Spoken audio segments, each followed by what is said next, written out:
Hello everyone, आज है 7 फरवरी और आज इस वीडियो में हम बात करेंगे मदरसन सुमी के बारे में। 180 रुपए का ये शेयर है, हाल फिलहाल में डीमर्ज हुआ है। हालांकि जो डीमर्ज हुआ है वो अभी भी स्टॉक मार्केट पर लिस्ट नहीं हुआ है। वीडियो में हम कुछ सवाल है लोगों के जिसके बारे में यहाँ पे चर्चा करेंगे कि क्या पॉसिबिलिटीज है, क्या क्या हो सकता है।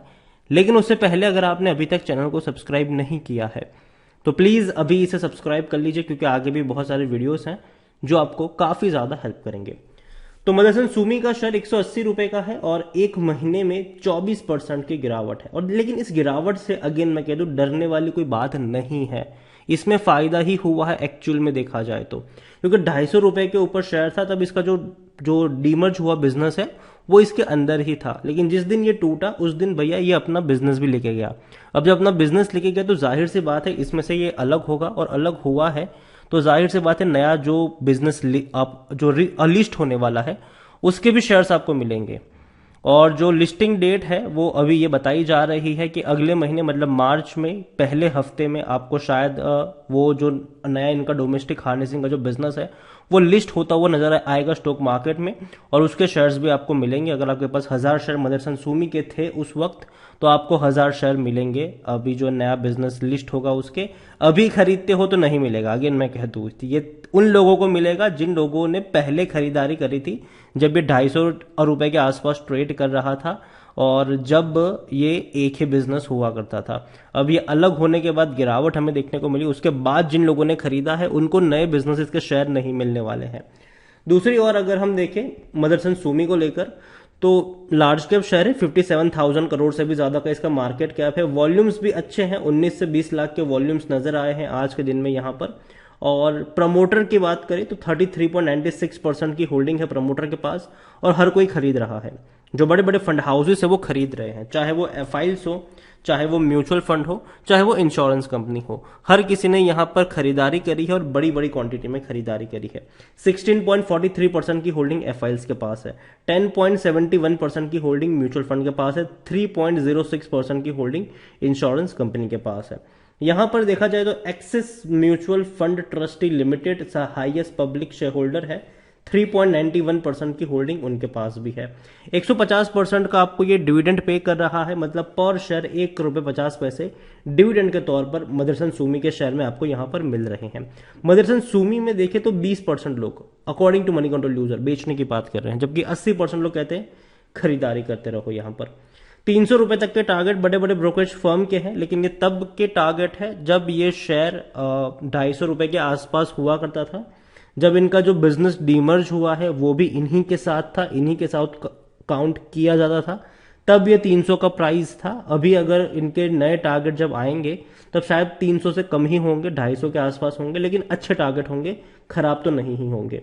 मदरसन सुमी की मैं बात करूं तो रेवेन्यू में अच्छा उछाल है, लेकिन पिछले 3 सालों से इनके रेवेन्यू जो है वो एकदम कहते हैं कि हाँ स्टेबल हो चुके हैं, गिरावट नहीं है। ये अच्छी बात है क्योंकि कोरोना काल में हमने देखा कि किस तरीके से सप्लाई चेन डिस्टर्ब हुई थी और जो पूरा मार्केट है वो मंदी से गुजरा भी था हम। और यहाँ पर अगर हम देखने की बात करें मदरसन सुमी को लेकर तो 78 का इसका पी है, जो कि थोड़ा सा महंगा जरूर लग रहा है, लेकिन ये इसी पी के आसपास ही ट्रेड करता हुआ नजर आया है।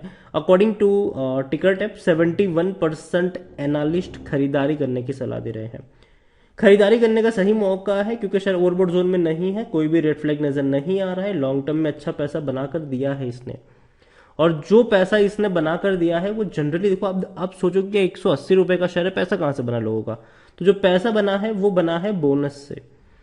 जब भी बोनस की बात आती है हम लोग विप्रो को याद करते हैं, टीसीएस को याद करते हैं, इन्फोसिस को याद करते हैं, एचसीएल टेक को याद करते हैं, लेकिन ये वो कंपनी है जो साइलेंटली कई बार बोनस दे चुकी है। 2018 की बात हो, 17 की हो, 15 की हो, 13 की हो, 12 की हो, इससे पहले भी कई बार दे चुकी है। और जहां तक बात है स्प्लिट होने की तो 2 बार ये स्प्लिट भी हो चुका है, 2004 में और 2002 में, और अभी तो डीमर्ज भी होने वाला है ये दोबारा। तो कह सकते हैं कि इनके शेयर जो है मदरसन सुमी के ये कई बार मल्टीप्लाई हुए हैं ये। और इतना ही नहीं, इनके प्रॉफिट्स भी अच्छे खासे इंक्रीज हो ही रहे हैं। प्रमोटर की मैं बात करने जाऊं तो शेयर होल्डिंग में अगर आप देखोगे तो कुल मिला के सभी की होल्डिंग मिला के 61.73% की होल्डिंग है। और बड़े बड़े फंड हाउसेस के पास ही ज्यादा होल्डिंग है, रिटेल इन्वेस्टर के पास ज्यादा कुछ है नहीं, 5.5% से भी कम की होल्डिंग है और पहले भी उतनी ही थी। कोई ज्यादा बड़ा इजाफा नहीं हुआ है रिटेल इन्वेस्टर की खरीदारी में। बड़े बड़े फंड हाउसेस ही अपने शेयर छोड़ने को तैयार नहीं है, प्रमोटर ही अपने शेयर छोड़ने को तैयार नहीं है, तो ज्यादातर क्वांटिटी बड़े मतलब जो रिटेल इन्वेस्टर्स हैं उनके पास देखने को मिल नहीं रही है। अब बात करते हैं हम डीमर्ज की। ये काफी लोग कहते हैं कि क्या अभी मैं खरीदूं तो मुझे इसके डीमर्ज मतलब जब नया शेयर लिस्ट होगा मुझे उसके शेयर मिलेंगे, तो अगेन मैं कह दूं नहीं मिलेंगे। ठीक है। दूसरी बात, कोई कहता है कि अगर मैं बेच दूं अभी इस शेयर को तो क्या मुझे उसके शेयर मिलेंगे, तो ऑफकोर्स मिलेंगे। उसमें डेफिनेटली आपका भैया यहां से जो भी मिलना था वो यहां से कट चुका है। ठीक है। अब डेफिनेटली आपको यहां पर मिलेंगे जो भी नया बिजनेस रिलिस्ट होने वाला है। काफी लोग कहते हैं कि उनके डीमेट अकाउंट में जो नया बिजनेस मतलब जो लिस्ट होने वाला है वो देखना शुरू हो चुका है। अब जब काफी लोग कहते हैं कि उनके डीमेट अकाउंट में अभी भी वो नहीं दिख रहा है, तो अगेन मैं कह दूं इसमें डरने वाली कोई बात नहीं है, दिख रहा हो या ना दिख रहा हो। जब नया बिजनेस रिलिस्ट होगा स्टॉक मार्केट में, तब डेफिनेटली आपके डीमेट अकाउंट में उसके भी शेयर्स दिख जाएंगे। अगर आपके पास पहले थे तो आप उसके लिए एलिजिबल है तो आपके डीमेट अकाउंट में वो दिख जाएगा। और जहां तक बात है रिलिस्ट की, अभी तक कोई ऑफिशियल डेट सामने नहीं आई है, लेकिन जो खबरें आ रही है वो ये कहती है कि भैया मार्च का जो पहला हफ्ता होगा तब इनका जो नया बिजनेस है वो उस वक्त रिलिस्ट हो जाएगा। तो यही कहूंगा अभी के लिए मदरसन सुमी। देखो मदरसन सुमी मुझे पसंद है ये कंपनी, और ये मैं लंबे समय से कह रहा हूं। जब कोरोना काल में ये 55 रुपए से भी नीचे टूट गया था तब से मेरी बाइंग की रिकमेंडेशन है, और मैंने एक ही चीज कही है, लॉन्ग टर्म के लिए इसको अपने पोर्टफोलियो में रखो। हो सकता है कि ये आपको थोड़ा सा दर्द दे, क्योंकि अगर आप एक साल का ग्राफ देखोगे तो सिर्फ 11-11.5% का ग्रोथ है, लेकिन अब काफी लोग कहते हैं कि मैंने 6 महीने से होल्ड करके रखा है लेकिन अभी भी फायदा नहीं है। ये वो लोग हैं जिनकी बाइंग 250 रुपए से ऊपर की थी और ये 2-3 बार वहां तक पहुंचा भी था और वापस नीचे गया भी है। तो मैं उनको अगेन कहना चाहूंगा थोड़ा और वक्त इस कंपनी को देना पड़ेगा, धीरे धीरे यहाँ पर रिकवरी भी लौटेगी, और जो नया बिजनेस इनका रिलिस्ट होने वाला है उसके भी शेयर्स अगर आप एलिजिबल है तो आपको जरूर मिलेंगे, और वो शेयर्स भी अगर अच्छा परफॉर्म करता है तो इवेंचुअली आपको फायदा ही लॉन्ग टर्म में देखने को मिल जाएगा।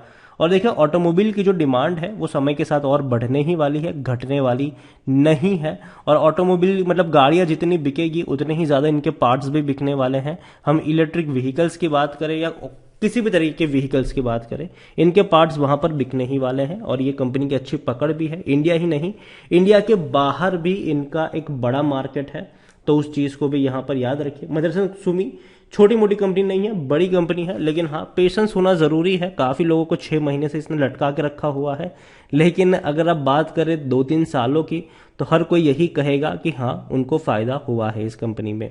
तो यही कहूंगा मदरसन सुमी को लेकर कि लॉन्ग टर्म का शेयर है ये, लॉन्ग टर्म के लिए ही यहाँ पर सोच के पोजीशन बनाइए, शॉर्ट टर्म के लिए नहीं। और लॉन्ग टर्म से मेरा मतलब 6-7 महीने का नहीं है, लॉन्ग टर्म से मेरा मतलब है 2-3 साल का यहाँ पर। तो वीडियो को यहीं पे एंड करूंगा। पसंद आया हो तो लाइक करें, शेयर करें। चैनल पर अगर आप पहली बार आए तो प्लीज सब्सक्राइब करें, और मदरसन सुमी के बारे में आप क्या सोचते हैं वो भी आप मुझे कमेंट में लिखकर बता सकते हैं। Thank you.